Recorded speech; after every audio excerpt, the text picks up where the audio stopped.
Intinya aja, idealisme. Idealisme adalah aliran filsafat yang menganggap ide atau pikiran sebagai hal paling mendasar dan nyata, sedangkan dunia fisik hanyalah pantulan dari dunia ide.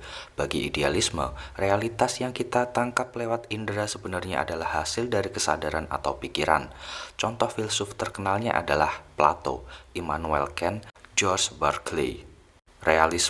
Realisme adalah aliran filsafat yang menyatakan bahwa dunia fisik benar-benar ada secara objektif, terlepas dari pikiran atau kesadaran manusia.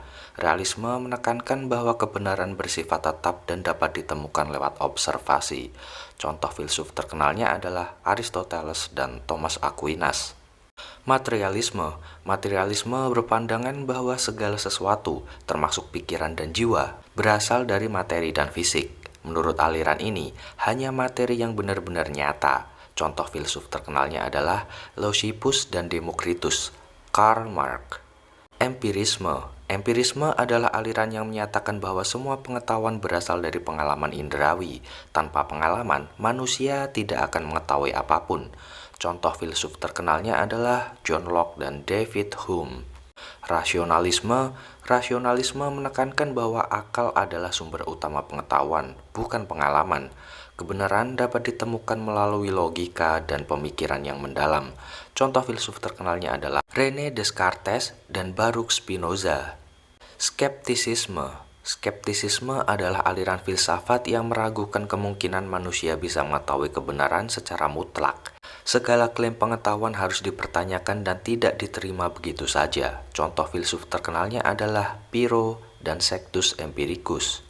Eksistensialisme menekankan kebebasan, pilihan dan tanggung jawab individu dalam menentukan makna hidupnya sendiri. Manusia nggak dilahirkan dengan tujuan, tapi harus menciptakan maknanya sendiri. Contoh filsuf terkenalnya adalah Søren Kierkegaard dan Jean-Paul Sartre. Pragmatisme adalah aliran filsafat yang menilai kebenaran berdasarkan manfaat praktis dari suatu ide atau tindakan. Sesuatu dianggap benar jika berguna dalam kehidupan nyata.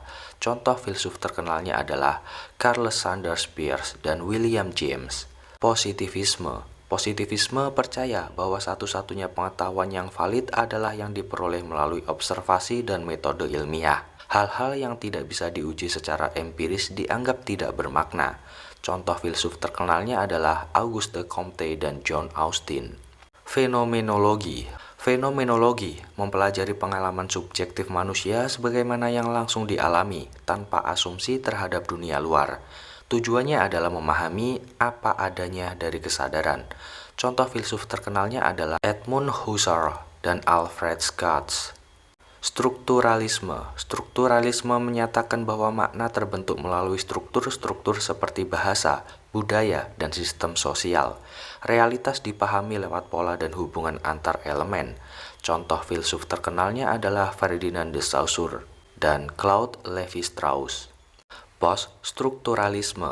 Poststrukturalisme mengkritik strukturalisme dengan menyatakan bahwa makna itu tidak tetap dan bisa berubah tergantung konteks. Tidak ada satu kebenaran pun yang absolut menurut mereka. Contoh filsuf terkenalnya adalah Jacques Derrida dan Michel Foucault. Hedonisme adalah aliran yang menganggap bahwa kebahagiaan atau kenikmatan adalah tujuan utama hidup manusia.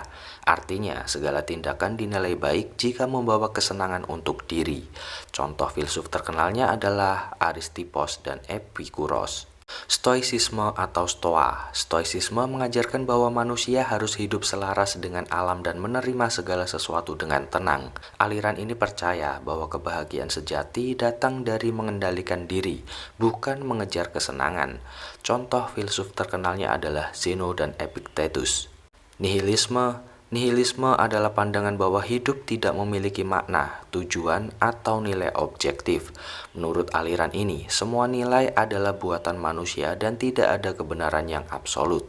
Contoh filsuf terkenalnya adalah Friedrich Nietzsche dan Jean-Paul Sartre.